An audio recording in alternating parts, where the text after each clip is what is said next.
Welcome friends, फिर से एक नए प्रॉब्लम के साथ। एंड ये जो प्रॉब्लम है आपसे पूछ लिया गया था 2026 के जेईई मेंस एग्जाम में। अब इस प्रॉब्लम में आपको बताया गया आपके पास एक रॉड है ऑफ लेंथ 10 सेंटीमीटर। तो हमारे पास सर एक रॉड है ए बी एंड इस रॉड का जो लेंथ है वो है 10 सेंटीमीटर। अब इस रॉड के ऊपर 24 माइक्रोकूलम चार्ज यूनिफॉर्मली डिस्ट्रीब्यूटेड है।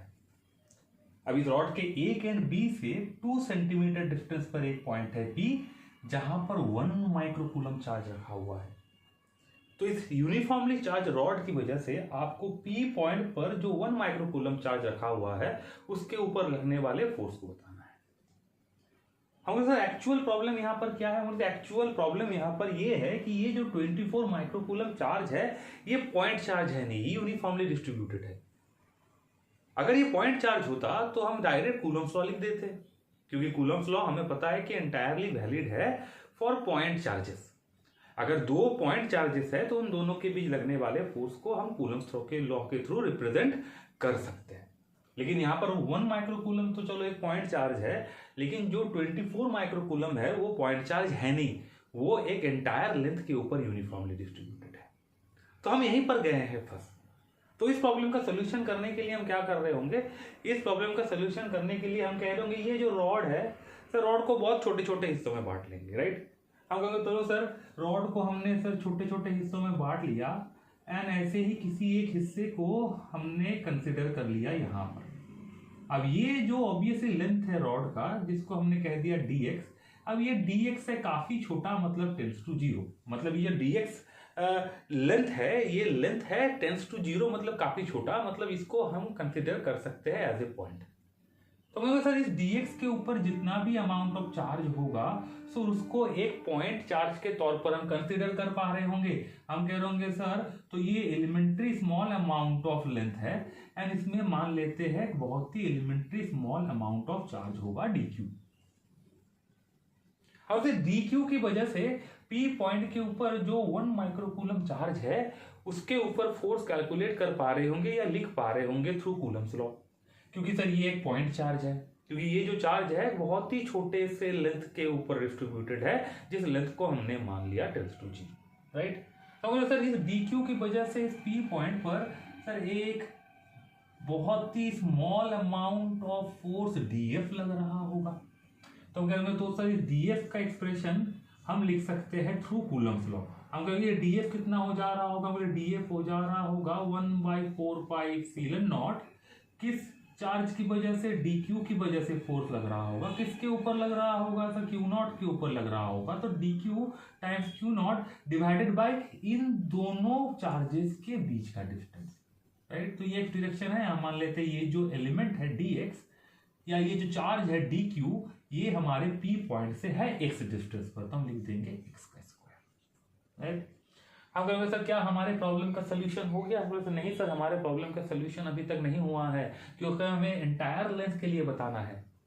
हमने सिर्फ लेंथ के छोटे से हिस्से के लिए बताया हुआ है। तो जैसे कि हमने पहले कहा कि हम लेंथ इस रॉड के एंटायर लेंथ को क्या कर रहे हैं सर? छोटे छोटे हिस्सों में बांट ले रहे हैं। तो कह रहे हैं सर ये जो रॉड का एंटायर लेंथ है ऐसे ही सर dx लेंथ के एलिमेंट के समेशन से बना हुआ है। अगर हर एक एलिमेंट की वजह से इस p पॉइंट पर एक फोर्स लग रहा होगा सेम डायरेक्शन में, तो हर एक एलिमेंट की वजह से अगर फोर्स को हम ऐड कर देंगे तो हमें मिल जा रहा होगा इस p पॉइंट के ऊपर जो 1 माइक्रोकूलम चार्ज रखा हुआ है उसके ऊपर से एंटायर रॉड की वजह से कितना फोर्स लग रहा होगा। अब ये कर कैसे रहे होंगे? हम सर मैथमेटिकल टूल इंटीग्रेशन से कर रहे होंगे, राइट। तो अगर सर इंटीग्रेशन से कर रहे होंगे तो टोटल फोर्स कैलकुलेट करने के लिए हमें df के एक्सप्रेशन को क्या करना पड़ रहा होगा? इंटीग्रेट करना पड़ रहा होगा। लेकिन सवाल है कहां से कहां? हम कहेंगे सर जब ये df कैलकुलेट कर रहे होंगे ईच एंड एवरी एलिमेंट के लिए तो sir dq amount of charge सब एलिमेंट के लिए कॉमन होगा एंड ऑब्वियसली q नॉट भी सब एलिमेंट के लिए कॉमन होगा। 1/4 पाई एप्सिलॉन नॉट कांस्टेंट है तो बदल क्या रहा होगा? बदल रहा होगा हमारा डिस्टेंस। अगर ध्यान से देख रहे होंगे सर यहाँ पर एक एलिमेंट है एंड इस एलिमेंट पे भी हम मान सकते हैं कि dq अमाउंट ऑफ चार्ज है, क्योंकि इस एलिमेंट का लेंथ भी सेम है, क्योंकि इस रॉड को हमने सेम लेंथ के एलिमेंट में बांटा हुआ है। तो कहेंगे सर इस एलिमेंट का डिस्टेंस हमारे p पॉइंट से हो जा रहा होगा r एंड जितना सर ए की तरह बढ़ते जाएंगे सर डिस्टेंस बढ़ता जाएगा। सबसे फर्दस्ट जो एलिमेंट है जिसका लेंथ है फिर से dx, उसमें भी dq amount of charge store होगा या डिस्ट्रीब्यूटेड होगा या कंसंट्रेटेड होगा, कुछ भी कह लो। अब इस एलिमेंट का डिस्टेंस हमारे p पॉइंट से होगा फर्देस्ट, तो हम कहेंगे ऐसे ही df को जोड़ रहे होंगे सर एक एलिमेंट जो हमारे p पॉइंट से 2 सेंटीमीटर डिस्टेंस पर है यानी कि r डिस्टेंस पर है, टू सर एक एलिमेंट जो हमारे p पॉइंट से l प्लस r डिस्टेंस पर है। तो इस df को हमें इंटीग्रेट करना पड़ेगा from a limit r to a limit l plus r, right. हम कहेंगे df का एक्सप्रेशन लिखेंगे। अब df में 1/4 पाई एप्सिलॉन नॉट कांस्टेंट है तो इसको हमने लिख लिया बाहर क्योंकि इसका इंटीग्रेशन नहीं होगा, कांस्टेंट का इंटीग्रेशन नहीं होता है। क्यू नॉट एक कांस्टेंट है तो क्यू नॉट को भी लिख लिया बाहर एंड इंटीग्रेशन के अंदर फंस के रह गया हमारे पास dq बाई एक्स स्क्वायर। अब सवाल है ये dq कितना होगा सर, हम कह रहे हैं sir q amount of charge, ये जो q अमाउंट ऑफ चार्ज है टोटल लेंथ l पर यूनिफॉर्मली डिस्ट्रीब्यूटेड है। तो आप सबको पता है हमें physical quantity q by l जिसको हम कह रहे होंगे कि लीनियर चार्ज डेंसिटी को डिफाइन कर पा रहे होंगे जो हो रहा होगा कांस्टेंट।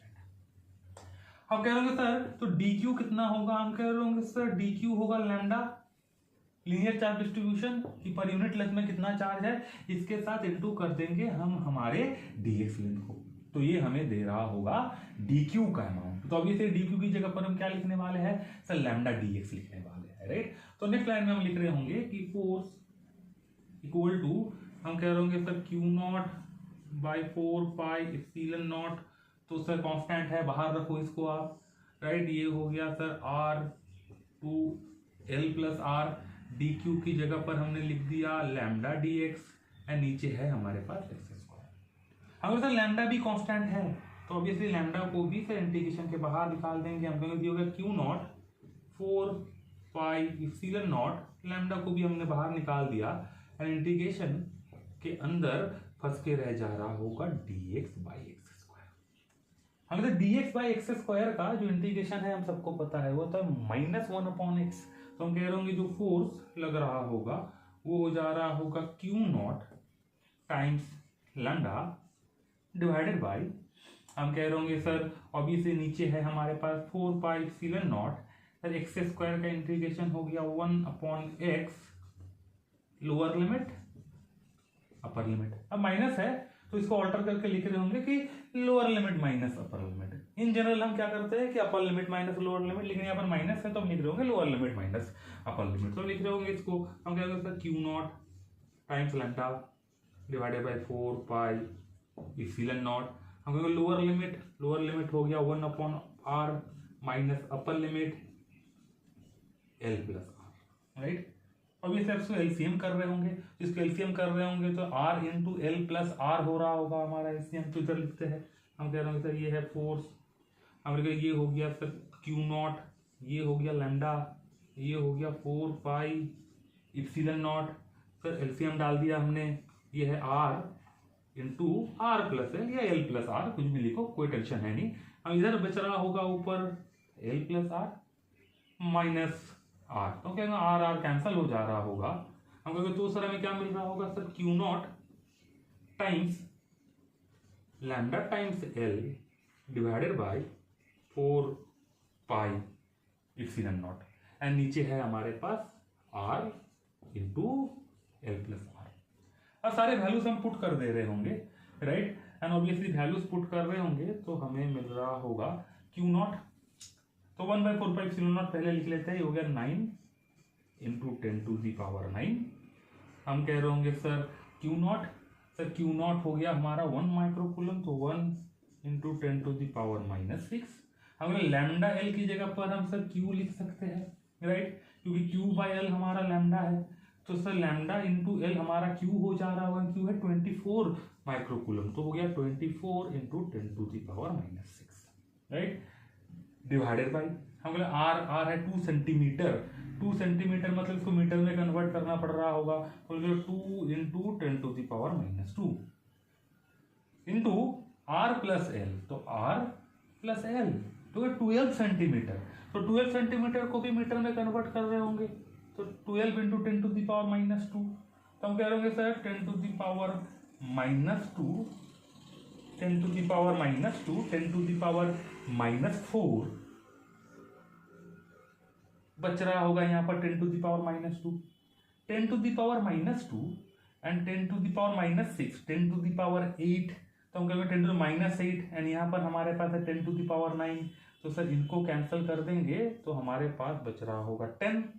हम कहेंगे यहाँ पर 12 है तो सर 12 इंटू 2 हो गया 24 एंड इस 2 को कैंसिल कर देंगे इससे, तो बच रहा होगा 9 into 10 which is equal to 90 newton.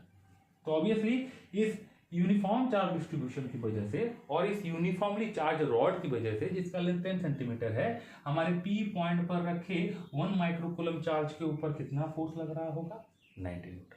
तो ऑब्वियसली अगर सॉल्यूशन अच्छे लग रहे हैं तो वीडियो को लाइक कर दो, चैनल को सब्सक्राइब कर दो एंड शेयर कर दो। मिलते हैं नेक्स्ट वीडियो में एक नए प्रॉब्लम के साथ एंड उसके सॉल्यूशन के साथ।